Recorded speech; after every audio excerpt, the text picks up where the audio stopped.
If you are parents with kids, especially kids you're trying to raise more naturally, or kids that have health issues, especially health issues that affect their diets, or even health issues that affect their like moods or emotions, traveling can be really difficult.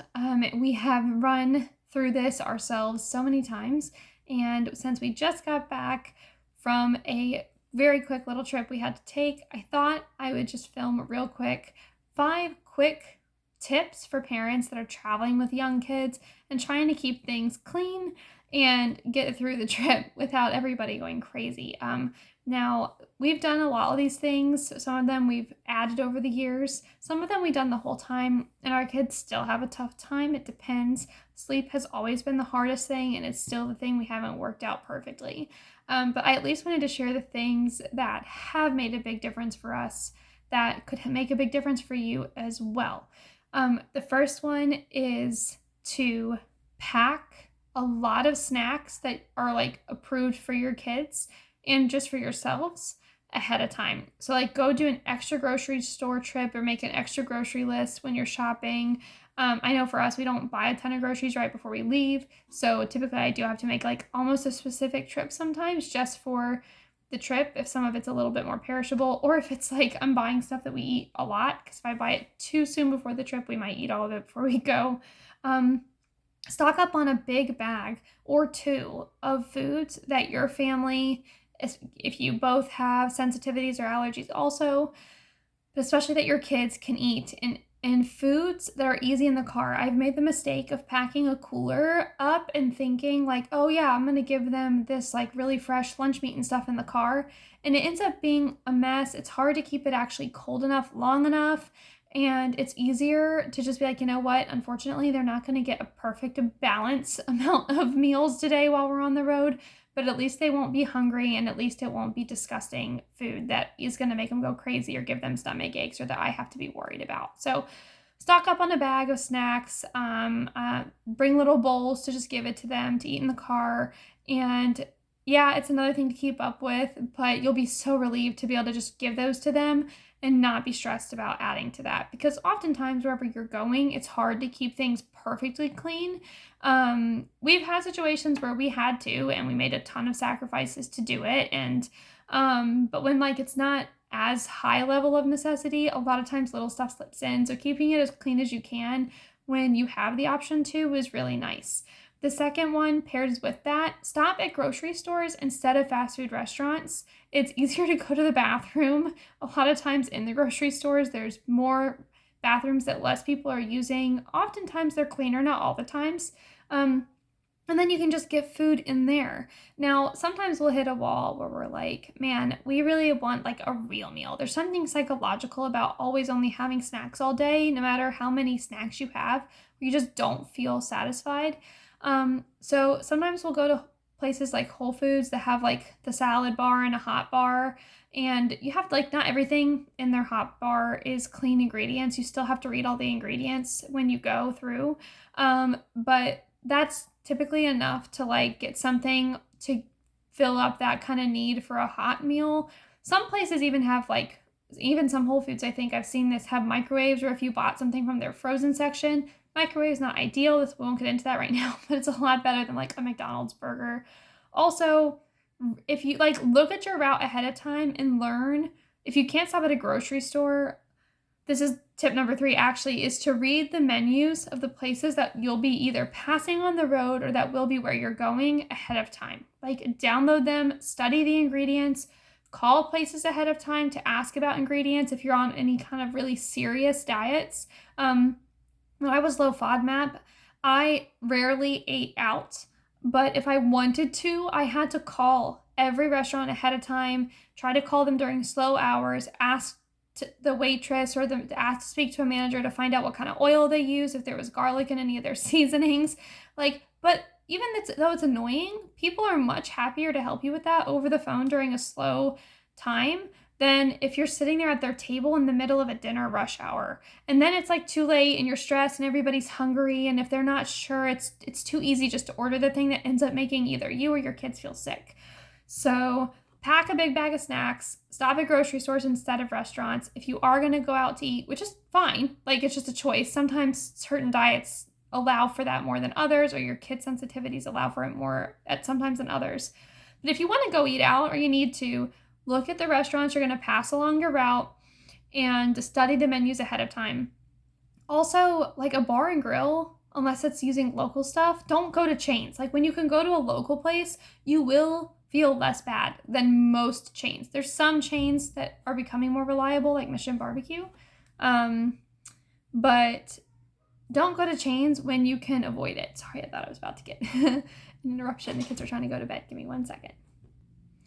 Okay, last note about restaurants is you'll find that so Mexican is one of our go-tos if we're not sure and we need to get something quick, because we found typically certain meals, not any meal at a Mexican restaurant, but certain meals at Mexican restaurants rarely make us feel as bad as almost any meal at like a chain.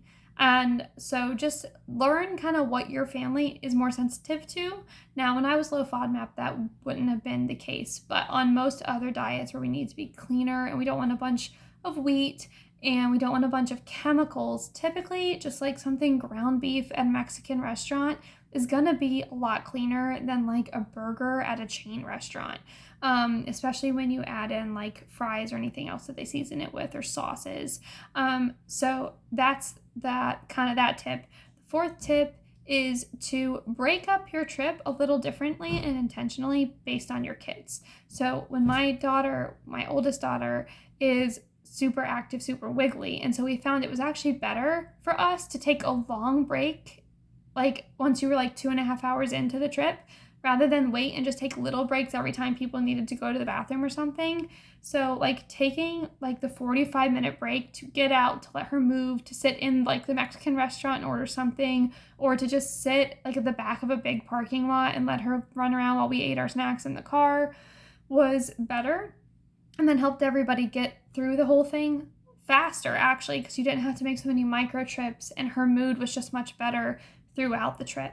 So that's just like one of those things where different phases you can modify it, but it's something so simple. But once we started doing it, it was like, this seems counterproductive to plan on stopping for almost an hour in the middle of a trip, especially a trip that's like 5 to 6 hours normally.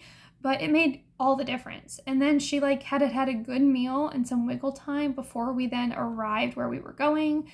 And she was a little less totally burnt out and angry when it was time to visit and play with everybody when we got there. And then the fifth tip, this is like a really silly one, but it's not really natural, but the library is a great resource for old kids shows. If you're also trying to keep their minds clean and their entertainment as clean as you're trying to keep their food.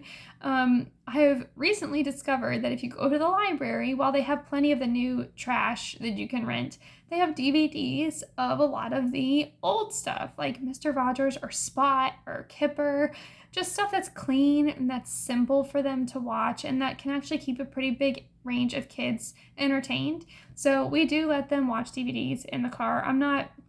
It doesn't really bother me at all. They're stuck, they're strapped in, especially the little ones in the car seats.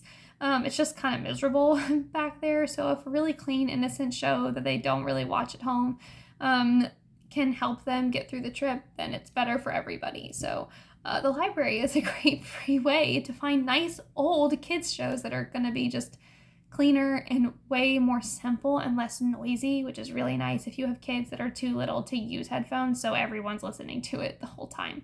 My husband recently has brought headphones so that we can listen to something in one ear each while they're listening to the show piped through the car. So that's another extra bonus tip, I guess. So these are silly, these are simple, but they've made a big difference for us. And when you're traveling in the summer and it's already hot and sticky, sometimes the little tips can go a long way, especially with little kids. So hope that helps somebody. Just thought I'd record that real quick. I'll be getting back into more of my lessons I've learned from a decade of chronic illness series next week. Thanks for your patience. And if you have any tips, drop them in the comments, especially those of you who have learned good trips for traveling with older kids or teenagers. I'm in the little kid stage, so that's what we're learning and getting better at sometimes. But yes, anyway, thanks for watching. Hope that helps. Would love to hear any tips in the comments that have helped you all travel either kind of in a crunchy way, in a healthier way, in a way that helps everybody feel a little less stressed and frazzled. Yeah, oh, you know what? The last tip I would actually add, I'm wrapping up the video, I'm bad at ending, I guess, is to bring your supplements too. Like, if you have to streamline it, fine, but at least bring some zinc, bring some vitamin C, bring an allergy thing like a basic Claritin or an herbal thing. That also makes a big difference to just bring those couple things. You'll feel less stressed. I also like to always have on hand a good like afterbite thing that I trust. Luckily, we haven't found a tick on the kids yet, but like if I did, I like to know I have something I could immediately put on it while we were like planning what we were going to do about it. So that was just my last thing. Anyway, I'm going to end it now because it was kind of a casual random video, but I hope this is helpful, and may God bless you all and help you have safe travels this summer. I hope you all have a great night, and thanks for watching.